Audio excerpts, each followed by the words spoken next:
Buenas tardes, vamos a iniciar nuestro estudio, hermanas, del libro de los Salmos, y estamos en el capítulo 75, libro de los Salmos, en el capítulo 75,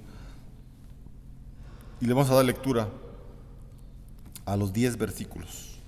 Salmo 75. La palabra del Señor dice: gracias te damos, oh Dios, gracias te damos, pues cercano está tu nombre. Los hombres cuentan tus maravillas. Al tiempo que señalaré, yo juzgaré rectamente. Se arruinaba la tierra y sus moradores. Yo tengo sus columnas. Yo sostengo sus columnas. Selah. Dije a los insensatos: no os infatuéis, y a los impíos: no os enorgullezcáis. No hagáis alarde de vuestro poder. No habléis con cerviz erguida, porque ni de oriente, ni de occidente, ni del desierto viene el enaltecimiento. Mas Dios es el juez, y a éste humilla, y a aquel enaltece. Porque el cáliz está en la mano de Jehová, y el vino está fermentado, lleno de mistura, y él derrama del mismo. Hasta el fondo lo apuran, y lo beberán todos los impíos de la tierra. Pero yo siempre anunciaré y cantaré alabanzas al Dios de Jacob. Quebrantaré todo el poderío de los pecadores, pero el poder del justo será exaltado. Vamos a orar. Señor, te damos gracias. Gracias por tu palabra, Señor. Oramos a ti para que la bendigas a nuestra vida y que tu Espíritu Santo siempre nos indique, Señor, las formas como debemos de caminar, y también que nos indique tu Espíritu Santo, Señor, cómo debemos de interpretar, Señor, el libro de los Salmos. En el nombre de Jesús te lo pedimos y damos gracias. Amén. Bueno, hermanas, estamos en nuestro estudio del Salmo 75, y también es un salmo de Asaf, ¿verdad? Asaf era un músico, era un hombre que interpretaba los salmos, que eran melodías, que son poemas, que eran poemas. Y Asaf era uno de los principales hombres encargados de hablar los salmos en la congregación. El contexto del Salmo 75 es el contexto igual que el Salmo 74, que los salmos de Asaf. El pueblo de Israel se encuentra cautivo, se encuentra esclavo en otro imperio grande, el imperio babilónico. Y la situación entonces de la iglesia, del pueblo de Israel, que es la iglesia, es lamentable, ¿verdad? No están en sus templos, no pueden adorar públicamente al Señor por las restricciones dadas por el imperio de Babilonia. Y entonces este hombre, Asaf, escribe este salmo, los salmos que ya hemos estado leyendo, lo escribe, ¿verdad?, para dar un agradecimiento al Señor. A pesar de que están presos, presos, esclavos, están siendo cautivos, a pesar de ello, el pueblo de Dios agradece al Señor. Dice el versículo 1, gracias te damos, oh Dios, y lo repite, ¿verdad? Gracias te damos. Entonces, este agradecimiento a Dios lo hace el pueblo del Señor, porque el pueblo sabe que Dios reprende a los soberbios. Eso es lo que nos menciona el Salmo, ¿verdad? Los soberbios siempre han estado, ¿verdad?, en diferentes partes, y el pueblo de Dios siempre ha orado para que esos soberbios pues ya no lo sean, ¿verdad? Tengan una conversión, o dejen de serlo sencillamente, ¿verdad? Entonces Asaf da las gracias a Dios, da agradecimiento a Dios, porque Dios reprende precisamente a los soberbios. Eso es lo que estamos viendo en el Salmo, y por eso es el agradecimiento del Señor. ¿Quiénes son los soberbios en el tiempo de Asaf? Los babilónicos. Todo el imperio de Nabucodonosor, sus ejércitos, sus soldados, todos ellos eran personas implacables, muy fuertes para la guerra, muy soberbios, ¿verdad? Pero Dios los reprende, y por eso es que el pueblo da gracias. Entonces, el agradecimiento de la iglesia, del pueblo de Dios, se ve manifestada siempre, ¿verdad?, en los actos o en los decretos que Dios permite que ocurran en la vida del hombre. Asaf entonces escribe: gracias te damos, Señor, en el versículo 1. Gracias te damos. Así que el pueblo de Dios, con gozo, da gracias al Señor en todo. En todo da gracias al Señor. El pueblo que es gozoso, el pueblo que tiene en mente siempre la alabanza a su Dios. Cualquier situación que esté pasando, sea buena, sea de prosperidad, de salud, o sea todo lo contrario, o sea una situación de enfermedad, de pobreza, el pueblo que es verdaderamente el pueblo de Dios da gracias a Dios en todo. Es difícil, ¿verdad? O sea, es difícil cuando se está en una situación compleja, en donde hay problemas de cualquier tipo, y es difícil que uno diga: ¿cómo le voy a dar gracias a Dios? Pues si me está yendo bien mal. No, tenemos que dar gracias a Dios. Estos hombres del Salmo 75 estaban en una situación muy difícil, nada comparable con la nuestra. No podemos compararnos nuestra situación en donde estemos con la situación de estas personas. Espiritualmente hablando, ¿verdad? Religiosamente hablando. No podemos compararnos. La situación de ellos era sumamente lamentable. Estaban sufriendo verdaderamente los estragos de la adversidad del enemigo de la iglesia. Y ellos entonces se levantaban, todo el pueblo de Dios, y con gozo daban gracias al Señor. Y esto es lo que el Espíritu Santo desea para todos los tiempos, no solamente para un tiempo, sino para todos los tiempos, y para la iglesia, que es una sola, ¿verdad? Que la iglesia se levante y que la iglesia dé gracias a Dios por todo lo que nos ha dado, por enfermedad, por salud, por dinero, por pobreza, por escasez, por trabajo, por falta de trabajo. Tenemos que dar gracias a Dios en todo, ¿verdad? En el momento que nosotros como cristianos dejamos de agradecer a Dios, nos convertimos entonces en el centro en el centro de atracción, en el centro del mismo universo, y eso se conoce como egocentrismo.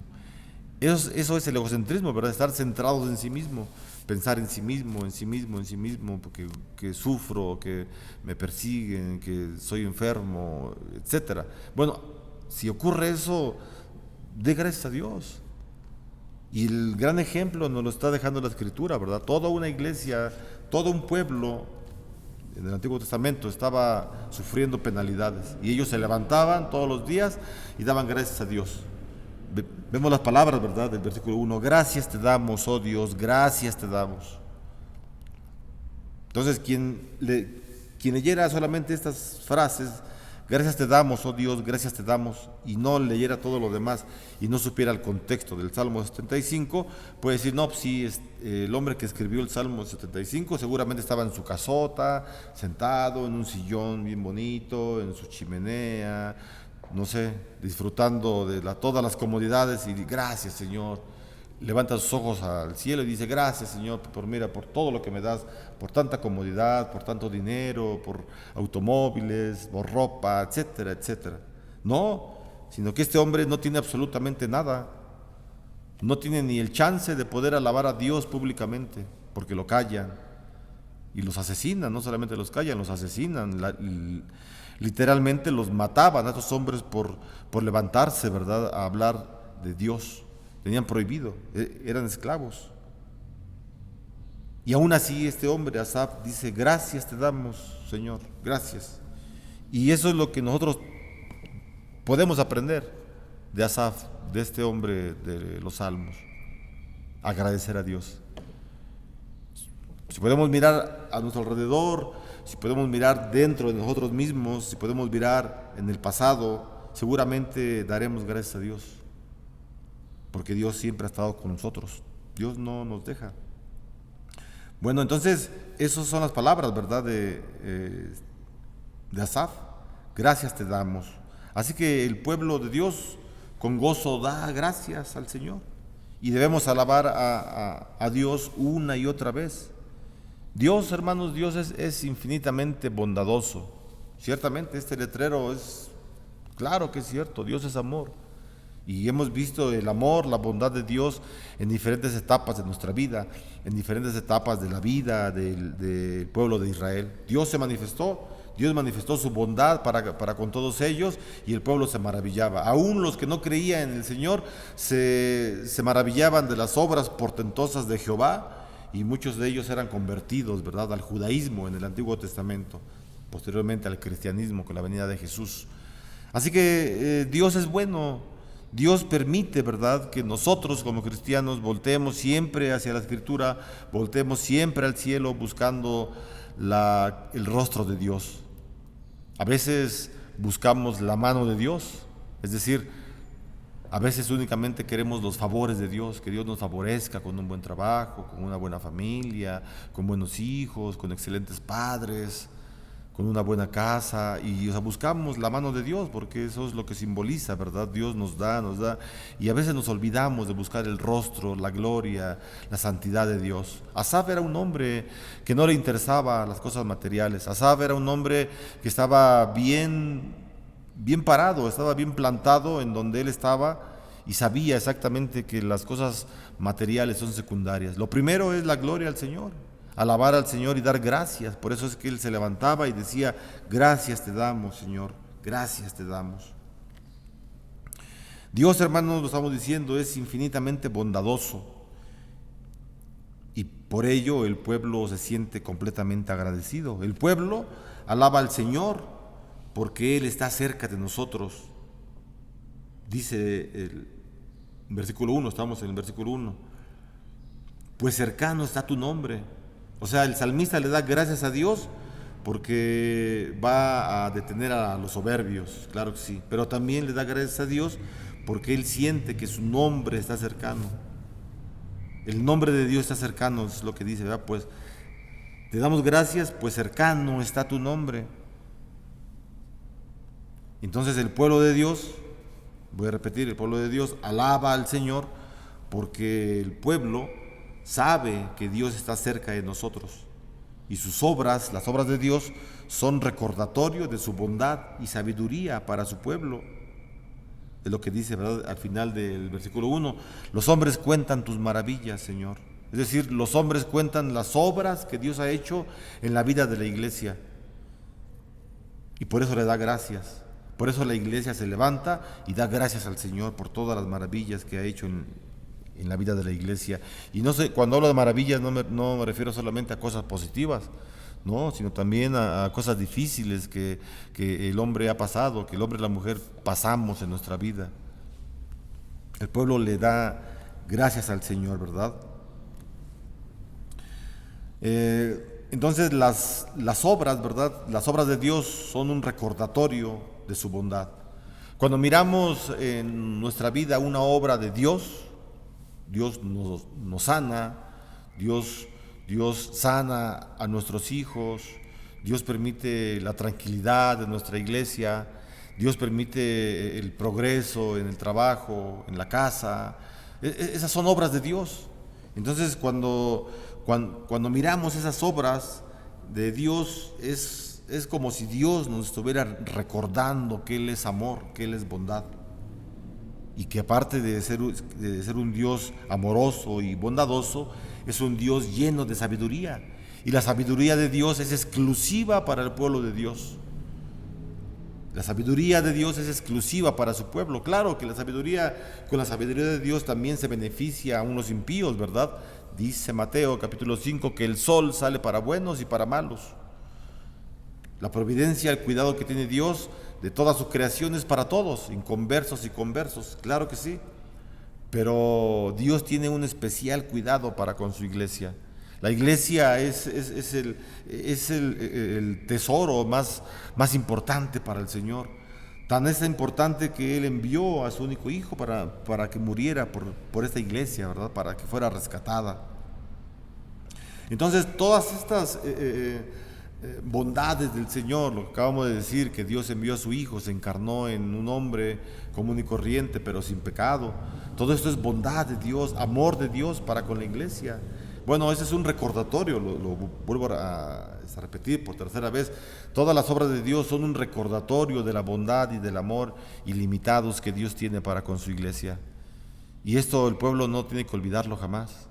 Así que hermano, hermana, si usted o yo nos sentimos tristes, nos sentimos abandonados por Dios. No, estas ideas de que nos sentimos abandonados por Dios no son ideas bíblicas, son ideas diabólicas. A veces oramos y oramos mal.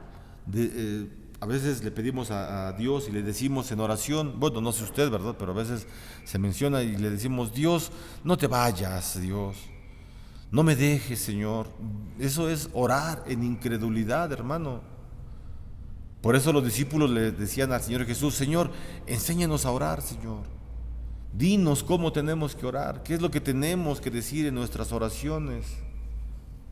El Señor Jesús le dijo a sus discípulos, me tengo que ir de ustedes, tengo que ir con mi Padre, tengo que ascender a los cielos en los 40 días que el Señor estuvo con ellos, con los apóstoles, restituyéndolos. Y los apóstoles decían, no te vayas, Señor, no queremos que te vayas. Y el Señor les decía, les conviene a ustedes que yo me vaya, les conviene porque les dejaré a mi Espíritu Santo y Él estará con ustedes siempre. Juan capítulo 15 y 16. Siempre va a estar con ustedes mi Espíritu Santo. Entonces, orar y decir, Dios, no me dejes, estamos orando antibíblicamente. Claro que a veces nos sentimos terriblemente mal y como seres humanos podemos pensar, Dios me está abandonando, Dios me está dejando. No lo está dejando, no nos está dejando, jamás nos deja el Señor. Permite ciertas cosas en nuestra vida, tribulaciones, miedo, angustia, persecución, pero eso no nos va a separar del amor de Dios, lo dice Romanos, ¿verdad? Que ni aun ni estas cosas, ni la muerte, ni la vida, ni lo creado, ni lo alto, ni lo profundo, ni los ángeles, ni cualquier otra cosa creada, nos podrá separar del amor de Dios que es en Cristo Jesús, Señor nuestro. Y la iglesia dice amén. ¿Sí? Amén. Así que el salmista, ¿verdad? Asaf conoce todas estas verdades. Es un teólogo, al igual que David y al igual que otros hombres. Es un teólogo, no solamente es un adorador del Señor y que se emociona y alaba al Señor, canta, así lo hace, pero no solo eso. Él conoce el carácter de Dios. Él conoce los atributos que Dios tiene. Asaf, el salmista, conoce exactamente cómo actúa Dios en la vida de la iglesia. Y aquí entonces él agradece por todo este carácter que Dios tiene para con su iglesia, ¿verdad? Así que el pueblo alaba al Señor porque Él está cerca de nosotros, porque Dios está cerca de nosotros. Y las obras que Dios hace, nos recuerda continuamente su amor. Entonces es una experiencia sobrenatural saber que el nombre del Señor está cerca de nosotros. Es una experiencia sobrenatural saber que el nombre de Dios está cerca de nosotros. Se dice que el nombre de Dios está cerca porque se había hecho público. Estamos en el Salmo número 75, ¿verdad? Y ahí en el Salmo 75 se dice que el nombre de Dios está cerca porque se había hecho público y estaba en toda mente y en toda lengua. Es decir, esas verdades que ya dijimos estaban en la mente de todos los israelitas, de toda la iglesia. Y no solamente estaba en la mente, es decir, ellos sabían esas verdades, que Dios no los iba a dejar y que Dios los ampara. Pero también estaba en la lengua de cada uno de los integrantes de la iglesia. Y ellos alababan al Señor con su lengua. Así que la lengua, los labios, son para adorar al Señor, en el contexto que estamos hablando, ¿verdad? Claro que también sirven para otras cosas, ¿verdad? Pero en el contexto que estamos hablando es para adorar al Señor, para alabar al Señor. Y la mente, en el contexto que estamos, es para también saber y tener registrado cómo es el carácter del Señor. Que su nombre, el nombre poderoso del Señor, está cerca de nosotros. Eso es importante. El nombre de Dios, entonces, hermano, el nombre de Dios es parte de su autoentrega. ¿Cómo nos sirve esto, verdad? ¿O cómo lo entendemos mejor? Que el nombre de Dios es parte de su autoentrega. Es una revelación de quién es Él. y también es una invitación a invocarlo. En Hechos capítulo 2, versículo 21 dice que todos invocaron el nombre del Señor.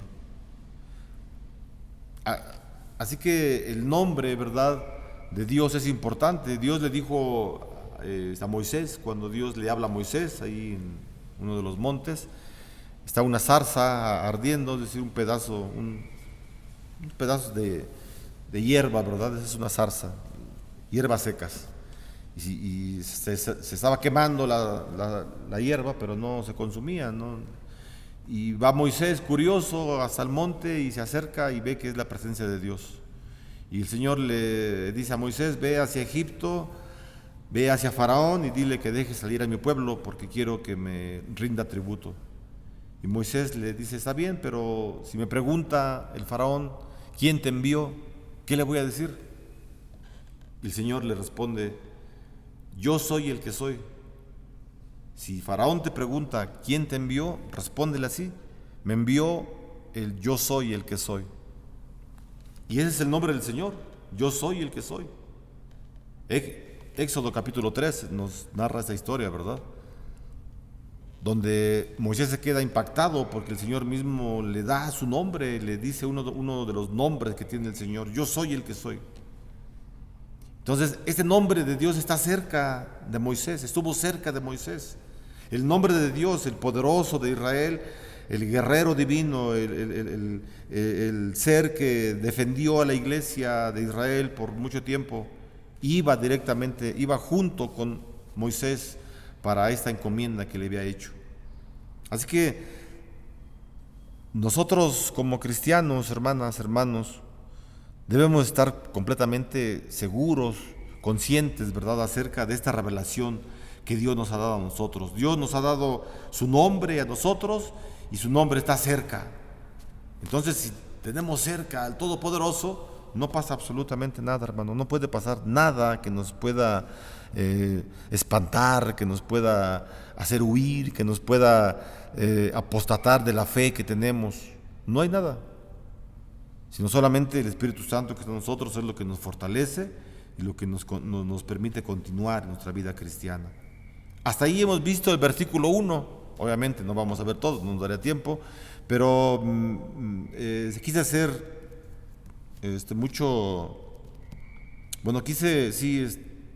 mirar mucho este versículo 1 para que miráramos estas situaciones del agradecimiento a Dios, porque el nombre de Él está cerca y contamos las maravillas del Señor. Bueno, si usted ve, ¿verdad? Hemos visto, no, bueno, sí, hasta aquí vamos en el versículo 1. Ya estamos terminando. Versículo 2 y 3 dice: al tiempo que señalaré, yo juzgaré rectamente. Se arruinaba la tierra y sus moradores. Yo sostengo sus columnas. Selah. Esa palabra de Selah la tenemos que leer también, porque es parte de la inspiración del salmista. Y ya dijimos, ¿verdad?, que la palabra Selah no se sabe exactamente qué es lo que significa, pero los más acercados, los estudiosos, los más eruditos, los que se han acercado a la interpretación de la palabra Selah, dicen que quizá pueda ser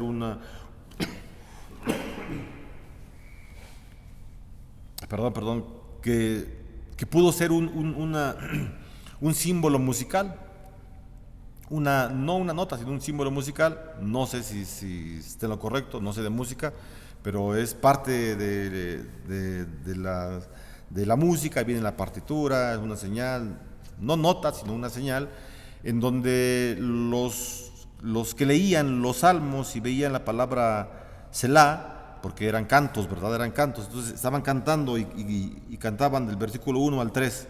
Cuando acababa el versículo 3, ellos hacían una pausa. La palabra Selah lo que significa es pausa, o lo que podría significarse pausa. Entonces cantaban el versículo 3 y ahí se detenían y hacían una pausa prolongada para reflexionar lo que habían cantado, lo que habían leído. Entonces dice el versículo 2 y 3 que Dios juzgará rectamente en su tiempo. y Dios actúa en el momento preciso. Dios no actúa, ¿verdad?, cuando uno quiere que actúe Dios y decimos, no, pues vamos a orar y vamos a ayunar toda la congregación para que Dios obre cuando queremos nosotros. No es así. No, Dios obra cuando Él quiere obrar, en sus tiempos, no en los tiempos nuestros, sino en sus tiempos, en el tiempo de Dios.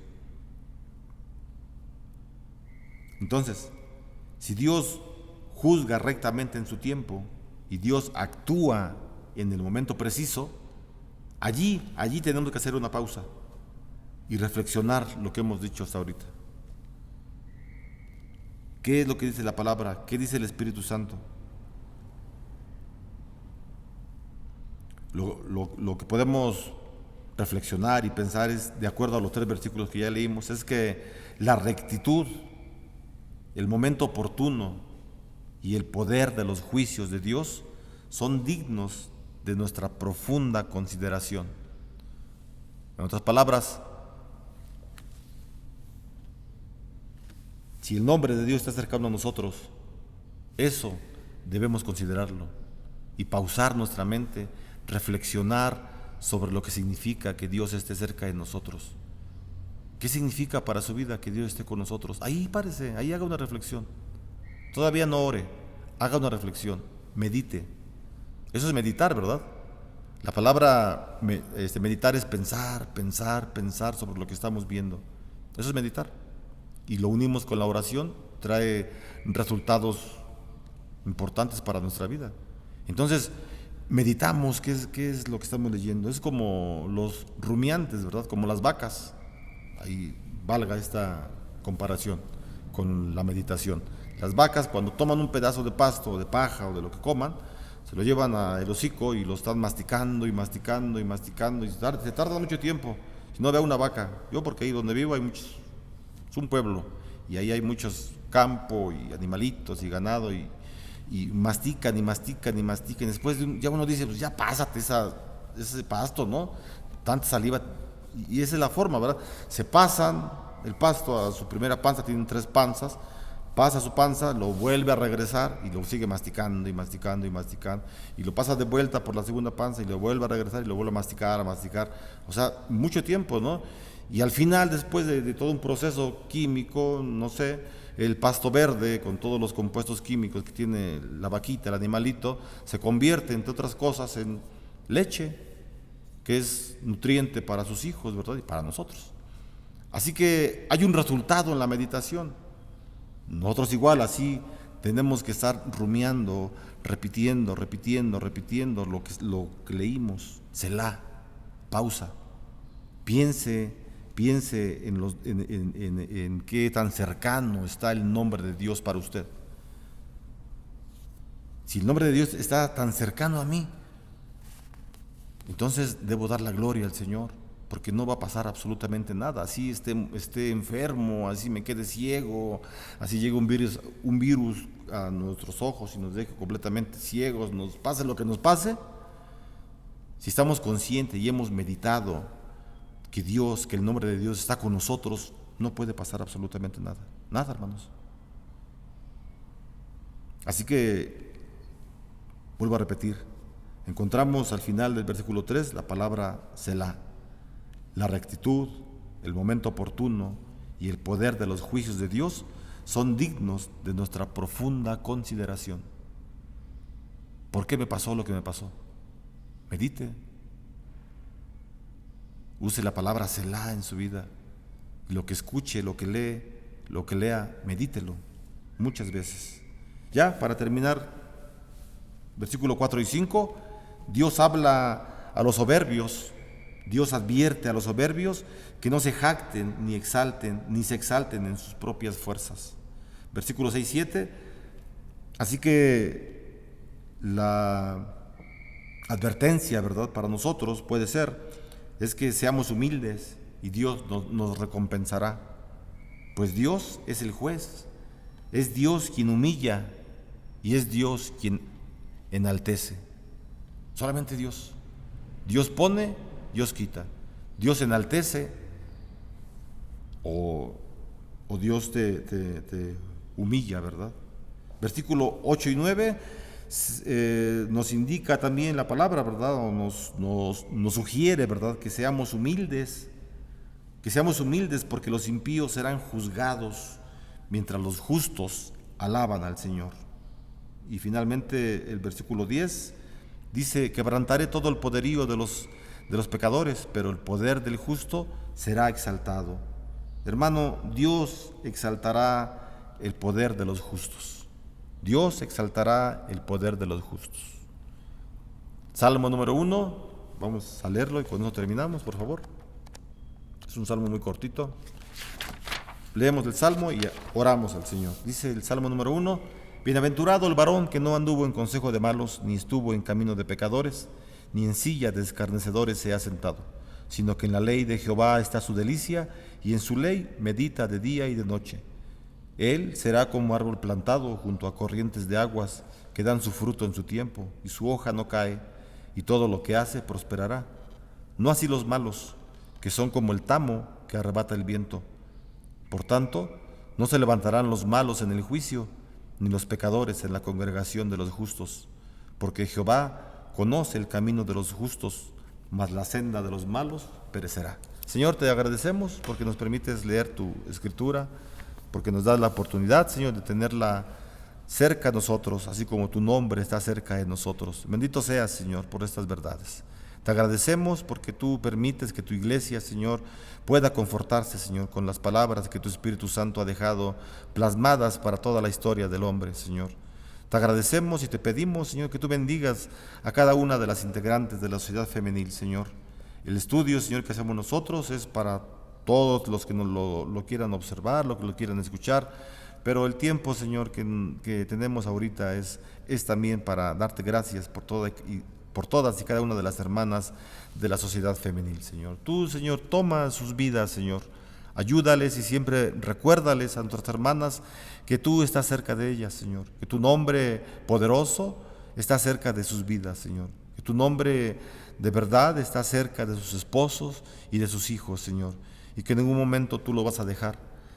Señor, te rogamos que esas ideas malintencionadas que tenemos, Señor, de pensar que tú nos has dejado o que nos abandonas, Señor, en las oraciones que hacemos, te rogamos que nos ayudes.